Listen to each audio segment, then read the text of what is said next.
Start. Hi, good morning to all. RP English hub में आप सभी का स्वागत है।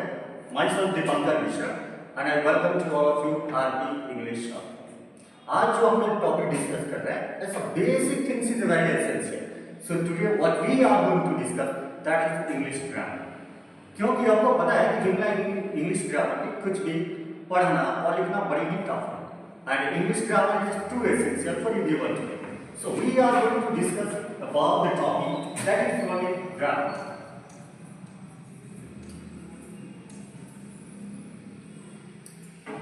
ग्रामर टॉपिक है हम लोग का और हम लोग ग्रामर के बारे में ही पढ़ेंगे। We are going to discuss about the grammar. Pardon please. Start. अक्सर ऐसा होता है कि जब भी हम ग्रामर स्पेलिंग के बारे में चर्चा करते हैं, whenever we talk about the spelling of grammar, तो हम लोग का अक्सर यहाँ पे ए और ई आर को लेके कंफ्यूजन होता है। If you see the old grammar तो आपको ई आर मिलेगा, जबकि नए ग्रामर में वो क्या हो गया है, ए आर हो गया। तो स्पेलिंग को लेके बहुत ज्यादा कंफ्यूजन है। तो स्पेलिंग को कंफ्यूजन को दूर करने के लिए एक सिंपल काम करिए। एक बार आप जी लिख लीजिएगा, एक बार आप राम को सीधा लिखिए और दूसरे बार राम को उल्टा लिखिए। जी राम। आई थिंक आज के बाद कभी भी आपको स्पेलिंग को लेकर कोई भी प्रॉब्लम नहीं। Going to discuss about the grammar. आप जब भी ग्रामर की डिफिनेशन की बात करते हैं तो जितने भी आप बुक पढ़ेंगे वहां पे different kinds of definition you will find. आप अलग अलग डिफिनेशन वहां पर प्राप्त कर सकते हैं, लेकिन हम लोग जो आज डिफिनेशन पढ़ने वाले हैं वो थोड़ा अलग मॉडिफाई करना पड़ेगा। Let's see what exactly means. तो ग्रामर को देखिएगा G R A M A R, ये आपका स्पेलिंग है ग्रामर। और हम लोग इसको पार्ट वाइज बताएंगे। जी को हम लिख सकते हैं ग्रोथ,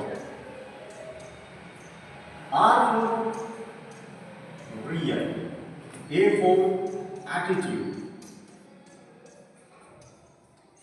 एम फॉर मैन्स, फिर एम दिया हुआ, इसका मतलब होगा माइंड, इसका मतलब A for ample, R for लिख सकते हैं range.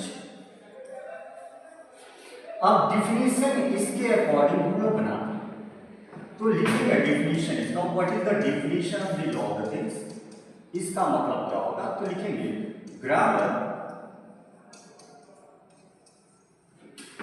Is real growth of man's mind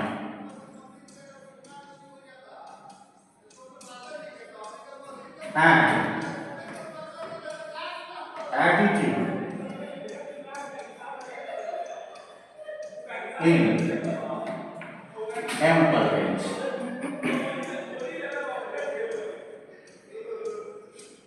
ये आपका definition according this one part.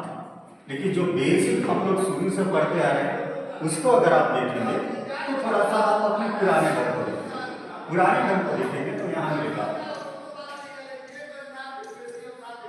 Grammar is that subject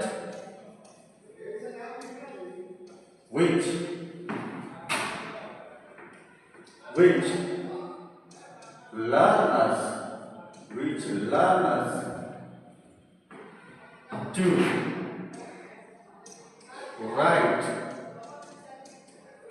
read and speak correct। आप और भी बहुत सारी डिफिनेशन जानते हैं तो आप इसको ऐड कर सकते हैं, कोई दिक्कत नहीं है, कोई दिक्कत नहीं। अब थोड़ा सा बात करते हैं, जब भी ये बात आती है तो हम कभी कभी कोई हमसे पूछता है कि क्या ग्रामर के पार्ट्स भी हो सकते हैं।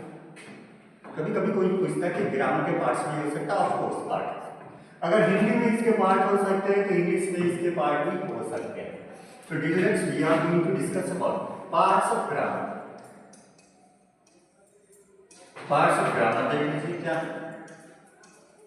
तो पार्ट्स ऑफ ग्रामर में आप जब देखते हैं तो यहाँ पे there are 5 parts of grammar। पहला इसमें आप मिलेगा जिसका नाम है ऑर्थोग्राफ। पहला जो पार्ट मिलेगा उसका नाम है ऑर्थोग्राफ। सेकंड जो पार्ट मिलेगा इसका नाम होगा एटिमोलॉजी।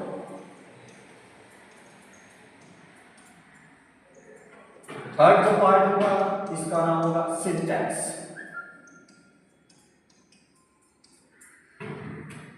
फोर्थ जो पार्ट होगा उसका नाम होगा प्रोसोडी, प्रोसोडी। एंड फिफ्थ जो पार्ट होगा पंक्चुएशन। देखो ज्यादा डिफरेंस नहीं है हिंदी और इंग्लिश ग्रामर। प्रॉब्लम एक है, जो हिंदी में आसान लगता है इंग्लिश में हम लोग के लिए टफ लगता है। तो ये जो पार्ट दिए है वो बिल्कुल हिंदी के ही पार्ट है, जो हिंदी व्याकरण में आपने पढ़ा है, बड़ी विचार, शब्द विचार, चिन्ह विचार, छंद विचार, वाक्य विचार, सेम चीजें इंग्लिश में हुआ। ये पंक्चुएशन दिया होगा तो पंक्चुएशन से आपको पता चला चिन्ह विचार। एटिमोलॉजी दिया है तो इससे पता चला है क्या होगा, शब्द विचार हो गए। इसी तरह इसका मतलब वाक्य विचार होगा। इसी तरह शब्द हिंदी। अब डिफाइन आपको करना है, कुछ काम आप खुद करें, इसका हिंदी सर्च करें और प्लीज कमेंट में कि इसका हिंदी ये होगा। I will find out. Okay, next. Thanks for today. We are discuss for the next class.